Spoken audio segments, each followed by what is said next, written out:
Hi, everybody. 10 fantastic habits for sales and marketing professionals in 2025.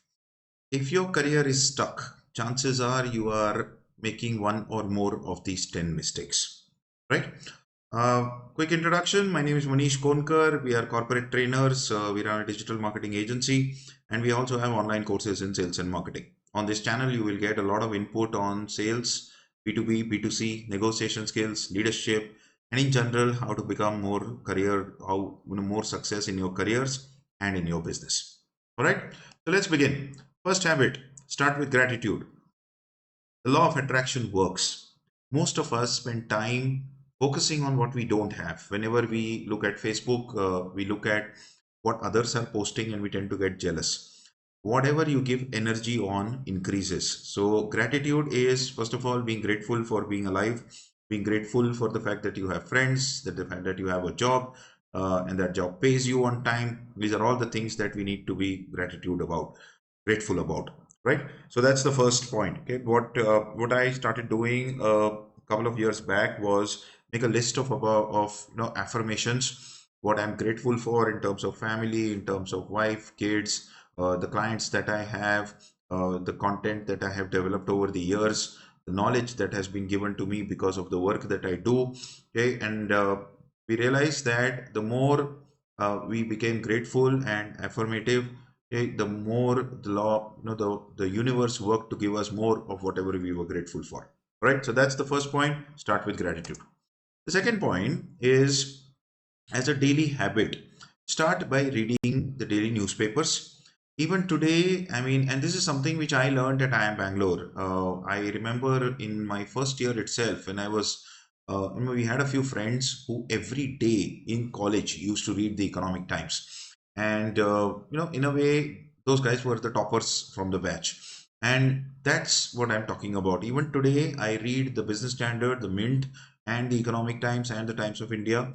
Plus, Economic Times has tons of these newsletters for free. And whenever I'm traveling, I depend on these newsletters to update me on what is happening in the world. So, the second point would be that you update yourself with market knowledge with blogs and newspapers. If you are in the FMCG industry, what is happening in the FMCG industry is something which you need to be updated about. If you are in automobile, what are the new trends in automobile? What's happening all over the world? Right, right now, for example, Donald Trump is causing a bit of chaos. That would be an understatement of the year. And how is the Indian automobile industry going to get affected? Is a big is something which everybody is struggling to understand. And various companies are having a differential impact because of these tariffs. If you were in pharmaceuticals, for example, then tariffs might get slapped on the pharma industry in the next few days. And it's important to understand all of this affects your job, all of this affects your career. So that is something that we have to be on top with, right? So build your market knowledge with blogs and newspapers is the second habit that we are recommending. Third is make it a practice every day in the morning to review your funnel and your pipeline. So when we talk about a funnel, what are we talking about? We got some customers at the top of the funnel. These are introductory meetings that are taking place. Then you got some customers in the middle of the funnel and some at the bottom of the funnel. The middle of the funnel customers are where detailed discussions are taking place. They're interested in your product, but you've not yet figured out how, when, and in what form are they going to buy your product or service.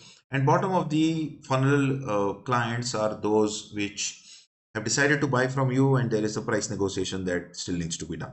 So a funnel, a pipeline. Okay, if you were in FMCG, what is a pipeline? So let's say I'm supposed to cover 30 outlets in a day. Which of these outlets have issues? What was the order position of these outlets the last three times I visited them? If the retailer ordered last time, has it got delivered? Are there any collections issues? Are there any bad debts? This is what is called a review of the funnel and the pipeline. That's habit number three. All right. Habit number four is every Saturday, review what went right and what went wrong during the entire week. Like you set a weekly goal for yourself. Okay. In fact, in sales, we talk about having a daily goal based on your target achievement on a particular day of the week. What exactly is your goal for the day? Now, at the end of the week, there would be a week of ups and downs. What did you learn from your ups? What did you learn from your downs? Maybe you lost a big contract. Why did you lose it? What are you going to do better next time around? And and if you did something right, what did you do, and what are the reason you got the order? And therefore, can you duplicate that reason going forward, and increase your probability of success in future orders? So that's step number 4. Review 3 wins and losses. What went right? What went wrong? All right. Step number 5 is personal branding is important. Even if you are not an entrepreneur, even if you are a salaried employee, that is what you need to focus on. Most of us think that we have to write some very exotic stuff on LinkedIn. People want an emotional connection. If you are a sales and marketing professional, what did you do this week? What did you learn?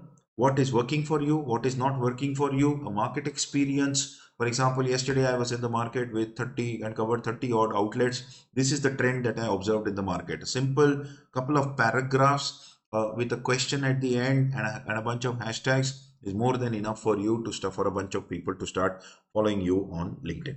So post on LinkedIn regularly. That is great for personal branding. Sixth is learn one marketing tool every month.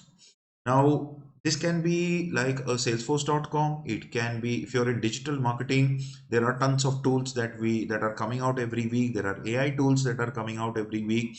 And all you have to do is read, watch about 3 or 4 videos on YouTube to get the basic grasp of the tool and just use that tool. So it can be, let's say, a napkin.ai, it can be an Ahrefs, it can be Google Ads keyword planner, it can be the Facebook ads library. Learn one marketing tool every month. It can be something as simple as Google Maps also. I went through a video recently about 10 awesome things in Google Maps. Believe me, 9 of those things I did not know. Only the 10th thing I was using, and this was a great experience. That's point number 6. Learn one marketing tool every month. Point number 7 is this concept of not being dependent on any one particular person in your target account. So let's say if you're in B2B institutional sales, what are the different roles of the people that you interact with? One of the mistakes that I've seen people make in B2B sales is that they only talk to the purchase department, procurement team. Can you also talk at the user? Can you also talk to the technical buyer? Now, sometimes they talk to the technical buyer, but what they really miss out on is talking to the economic buyer, or what we call the senior most person in the company. So the president of the organization is the economic buyer, not the CFO who's signing on the check, but the decision maker from whose budgets this whole initiative, your product or service will get covered. Even if you are in FMCG sales or in channel sales, it's important. I mean, there are lots of partnerships out there in the market. So if you're talking to a dealer and the dealer ownership structure is two brothers, have good relationships with both the brothers. There'll be a dukandar that you are trying to sell to, and this dukandar might have a younger brother. He might have 2 or 3 employees, but 1 or 2 of those employees will be people that he trusts. That is the concept of meeting multiple stakeholders in every account. Okay. Point number 8 is build product knowledge, not just on features and benefits, but also around the financial impact of that feature and benefit on the customer. Let me take an example. What if you're selling, let's say, a technical product like a wiring harness system, okay? And the customer who buys it is the maintenance department of a large manufacturing plant. Now, your product is technically complex, but it has a financial impact. Let's say it's easy in installation. So the competitor's product might take 20 days to get installed. Your product is taking only, let's say, 14 days to get installed. Now, most salespeople talk in terms of time. They talk in terms of percentage saving. You will save 10% less time. My car is 10% more fuel efficient than the competition. Whereas the market is talking the language of money. So if you translate your time savings into money, so what is the financial benefit to the customer of completing an installation? Instead of 20 days, it is completing in 14 days. They save 6 days of labor. So put that in terms of how much does labor cost? Let's say 2,500 rupees per day into 6 days, that's 15,000 rupees saved. The plant starts manufacturing earlier. If you start manufacturing earlier, crores of rupees is the bottom line impact. So a time saving results in a financial saving. The time saving happens because of the construct of the product. So point number 8 is A good habit is that product knowledge is good, but see if you can convert that product knowledge into a financial impact for the customer. Point number nine is you're not perfect. If you heard of Ramakant Achrekar, Sachin Tendulkar's coach, even Sachin had a coach. Okay, the world's best performers have coaches, and they continue to have coaches even after they have become very, very successful and have made millions and billions of dollars. Lots of successful sports people have an army of coaches around them to help them maintain their high standards that they have set for themselves. So, 1 hour per week with a mentor. If you don't have a mentor appointed as of now, YouTube can be a great mentor, ChatGPT can be a great mentor. In separate videos, we talk about how to use ChatGPT for personal coaching. Okay. Point number 10, last one, is most we were doing some work with a pharma company the other day, and one of the points that we made them do was actually go and analyze the competitor strategy.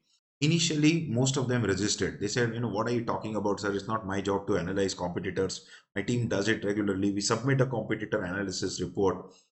Yeah, I know you submit a competitor analysis report, but most of you submit it as a tick mark activity. You don't actually pay attention. We insisted. They went into the field. Three of them out of a team of 12 people came back and thanked us and said, you know what? I always thought, this was the pharma sector.